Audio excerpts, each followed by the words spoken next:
আমাদের সুস্পষ্ট দাবি, দ্রুততম সময়ের মধ্যে বিচার কার্যক্রম সম্পন্ন করে আওয়ামী লীগকে একটি রাজনৈতিক দল হিসেবে স্থায়ীভাবে নিষিদ্ধ করতে হবে। 2, দলটির নিবন্ধন চিরতরে বাতিল করতে হবে, মাত্র স্থগিত রাখা যথেষ্ট নয়। 3, আওয়ামী লীগের সকল সহযোগী সংগঠন রাজনৈতিক, সামাজিক ও সাংস্কৃতিক নিষিদ্ধ ঘোষণা করতে হবে। বিগত 15.5 বছরের দুঃশাসনের মূল সহযাত্রী হিসেবে কাজ করেছে 14 দল এবং জাতীয় পার্টি। এই রাজনৈতিক শক্তিগুলোর দায় মুক্তি কোনোভাবেই পেতে পারে না।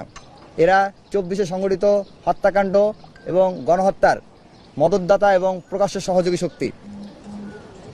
আমরা এসব দলের নিবন্ধন বাতিল এবং বিচারের আওতায় নিয়ে আসার দাবি জানাই। ইন্টারিম সরকারের দেওয়া ওয়াদার ভিত্তিতে আমরা জুলাই বিপ্লবের ঘোষণাপত্র অবিলম্বে 30 কর্মদিবসের মধ্যে কার্যকর চাই। অন্যথায় ছাত্র জনতাকে সঙ্গে নিয়ে জুলাই ঐক্য কঠোর কর্মসূচির মাধ্যমে সকল দাবি আদায় এগিয়ে যাবে। আমরা গভীর উদ্বেগের সঙ্গে লক্ষ্য করছি দেশের গণমাধ্যম